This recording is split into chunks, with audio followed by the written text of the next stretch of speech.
One take, one shot. This is the Raw review where I do it immediately following Raw. That way you get my Raw, pun intended, reaction. I can't look at other YouTubers to just steal their ideas. I mean, borrow their ideas. All right, so this Raw, honestly, it wasn't like great or nothing. It wasn't bad. It wasn't good. It was very middle of the road. It's crazy how SmackDown is so much better. But yeah, it was just very middle of the road. You don't really have to watch it.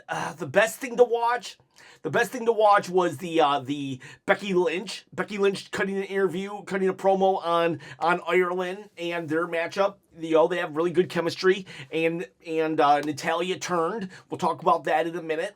And then we also, if you're a CM Punk fan, the final match, even though like I did not believe whatsoever that Finn Balor was going to win, even though they let him come out to his old music. But yeah, no, I never thought, not one time did I feel that CM Punk's title reign was in jeopardy. There were no stakes, and I'm not talking ribeyes. I wish I was talking ribeyes, but there were no stakes involved in this match for me. It was like watching a house show where you knew the title wasn't going to change hand. And I'm not even saying that as a bad thing. I'm just saying that as a thing. I knew if they were going to give it to Braun Breaker a couple weeks ago, I knew they were going to give it to Finn Balor. I mean, I would have loved for them to give it to Finn Balor. I wore my Finn Balor shirt, but I knew they weren't going to give it to Finn Balor. We'll talk more about that in a little bit. The show, let's do the review. The show opened up with Gunther. Gunther came out to announce that he was entering the Royal Rumble. And then AJ Styles came out and was like, I want to face you. You didn't really beat me. I mean, you did, but you didn't, and you know it. And Gunther's like, nah. I got more important stuff to do. I want to win the Rumble. And AJ's like, I challenge you at the Rumble. He's like, I'm not doing double duty, dude.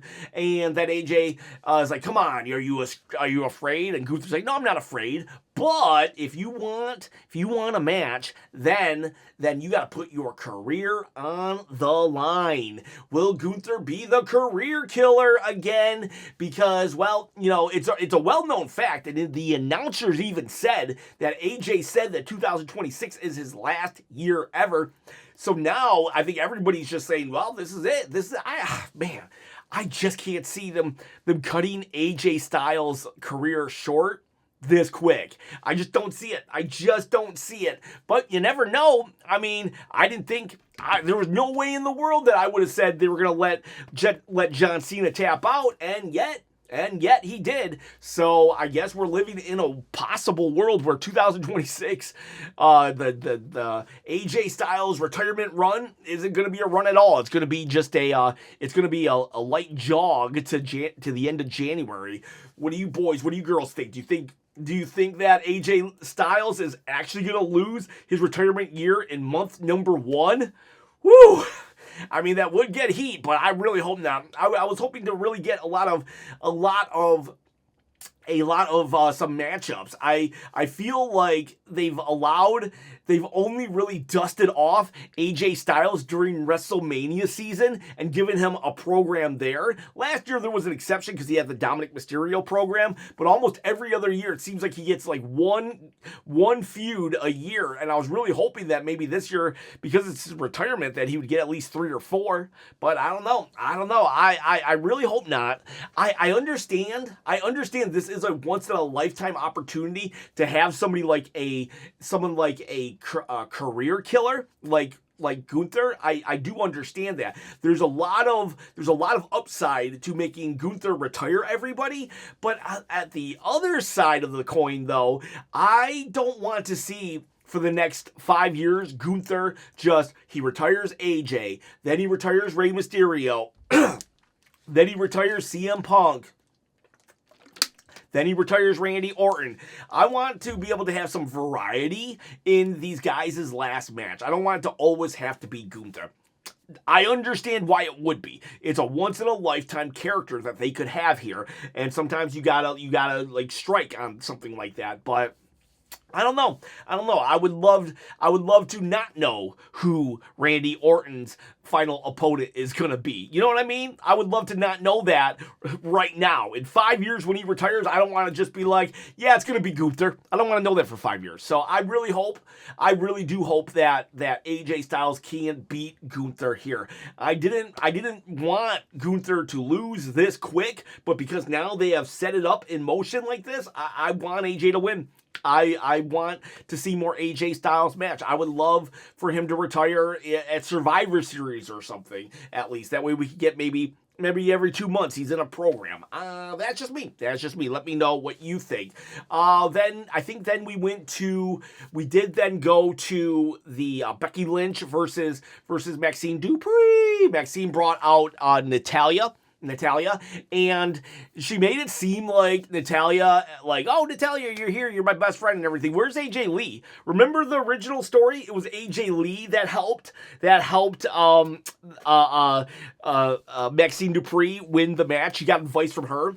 It was after she won the belt, she went to training with Natty. So, like, why wasn't AJ Lee helping her out? Because it was a story of convenience, that's why. But regardless, they had a matchup, and at one point, we have Maxine Dupree. She covers Becky, and Natalia grabs Becky's foot and puts it on the rope. And Maxine's like, what'd you do that for? Oh my gosh. And that will allow Becky to score the victory. And then after that, Maxine's still like hurt and betrayed, and Natalie just lays her out. Natty just destroys her, and I'm all for that. I know people probably are like, oh my gosh, here's another a veteran just beating up on a young person, but I'm okay with this one. Natty has a really good character on the independent scene, and I hope we really lean into that. Natty, for the most part, has she has been very much taken for granted over like the last 15 years. She's one of the most tenured wrestlers on the roster. I mean, she had a farting gimmick at one point, people. She's been very much overlooked throughout her entire career. But she's had ups too, though. It wasn't like she hadn't had her moments. But yeah, I just wouldn't mind something like this. And yeah, why not? Why not? At least Maxine Dupree now has a feud. I'm okay with the feud. The mentor versus mentee feud is a time-honored tradition. I'm okay with it. And then Becky Lynch, the best in the world. And that's not just me saying it. That's also Sports Illustrated and Bleacher Report. She's got the belt. All is right in the world. Now, I do know where this leads. Probably leads to a confrontation at the Rumble where AJ Lee eliminates her, and then they go to Wrestle. Oh, sorry, my camera died, and I didn't want to start over from scratch because I have to get to work. So this is two takes. Two takes. But like I didn't like mess up or anything. It was just, circumstance, whatever. So yeah, it's gonna lead to Becky Lynch and AJ Lee at WrestleMania. That match I'm not like too fond of. To me, that has passed. That feud I wanted to see like 3 months ago, I'm no longer really like interested in it because AJ Lee just like, she leaves for 3 months, comes back for one show, leaves for 3 months. So it's not enticing to me, but whatever. We have, but Natty, that's the takeaway here. Natty, she attacked Maxine Dupree. Liv Morgan, she makes a really good leader to the Judgment Day. She was just like hyping up Finn, hyping up Roxanne Perez and Raquel Rodriguez. I really enjoyed a backstage segment of Liv just like, hey, we're gonna, the Judgment Day, this is our year. Then they did a video package for Martin Luther King Jr. I was happy to see that. Very, very nice to honor that dude.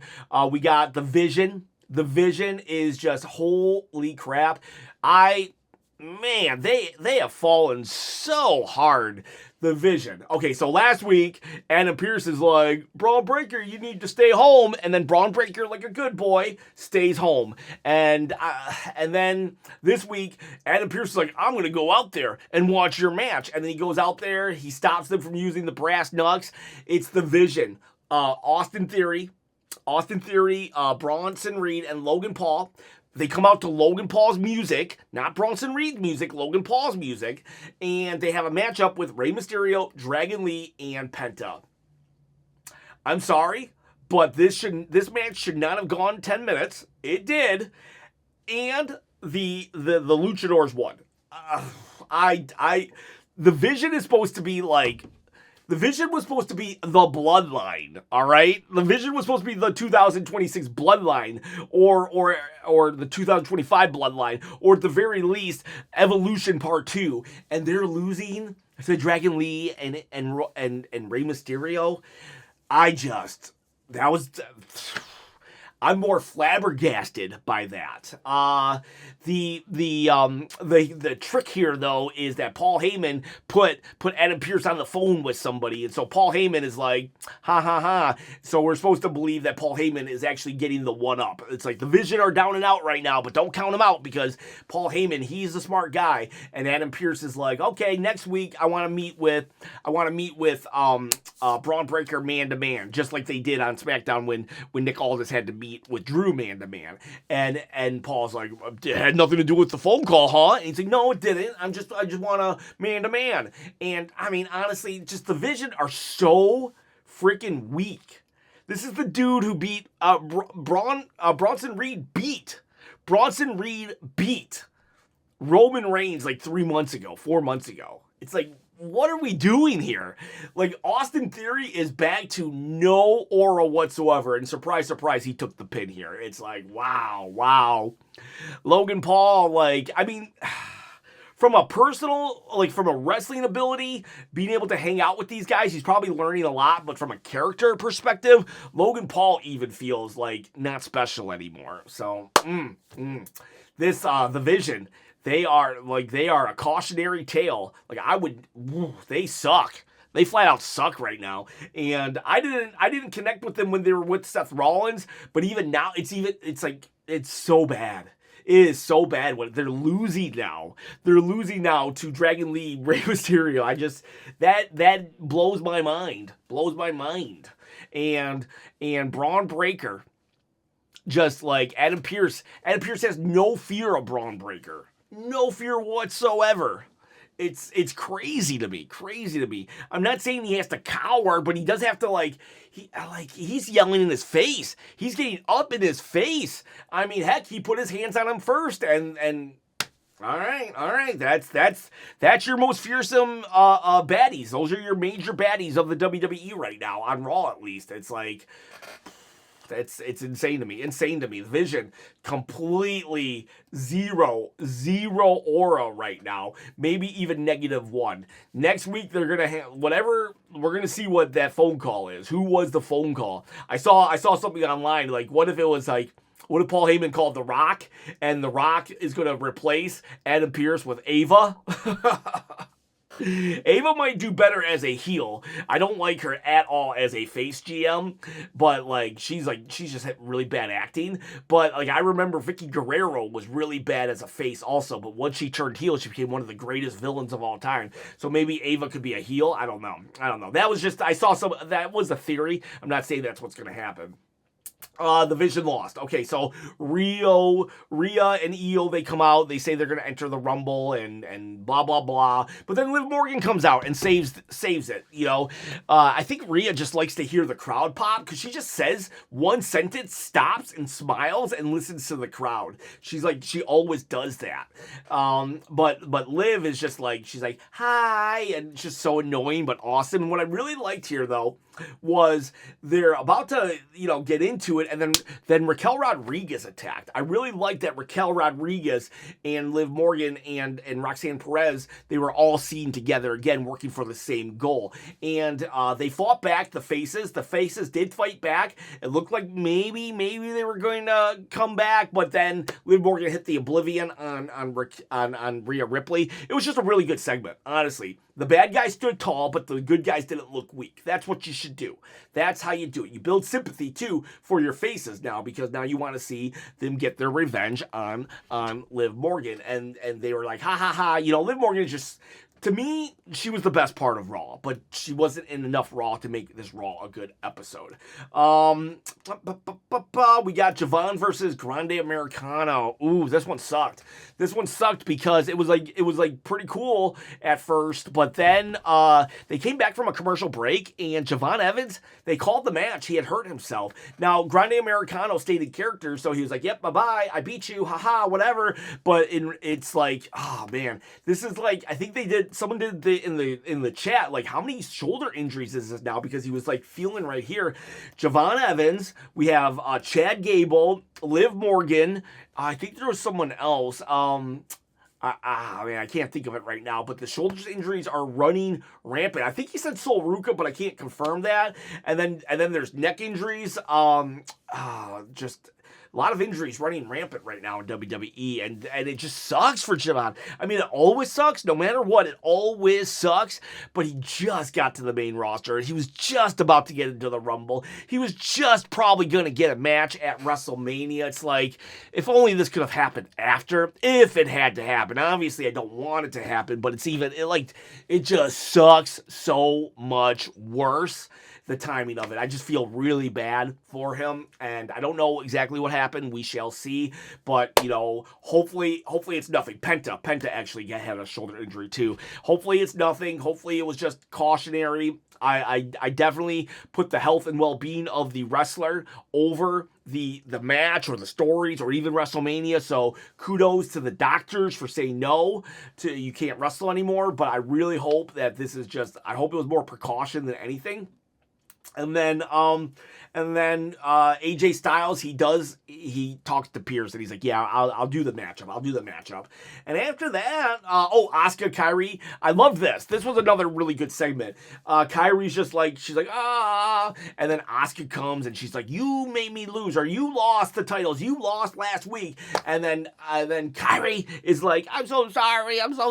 I'll do anything to make sure you win the Rumble. And then Asuka's like, ooh, okay, yeah. That's how I like people to enter the Rumble. I don't mind every once in a while someone just coming out and saying, I declare myself in the Rumble, but I like when there's a kind of a story behind it or something. And while there wasn't like a big story, it was an entertaining segment other than just like when Jey Uso came out, he yeets and he says, your boy Jey Uso is going to be in the match. That wasn't really entertaining. I mean, maybe for the crowd because they got to do this, but like for the people at home, it wasn't. But Kairi and Asuka saying that Asuka's going to win, that was entertaining.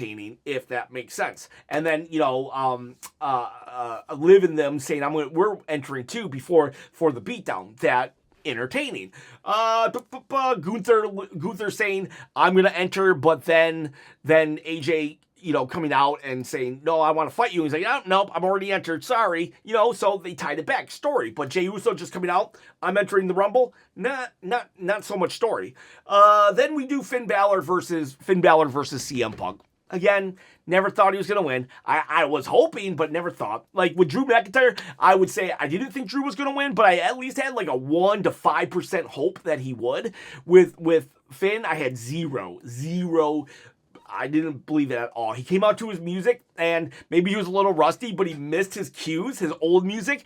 But then he recovered real well when he was like, I couldn't hear the music because everybody's cheering so loud. It was a good match, but it would have been way cooler if Braun Breaker had come out, speared CM Punk, and let Finn Balor get the win. That would have been cooler. Then Finn got the win, or Punk got the win, helped him up, shook his hand, hugged him, respect, yay, even though Finn is a heel, but whatever. Anyways, there you go. 1, 2, 3, 4. 5. I'll just give it a 5.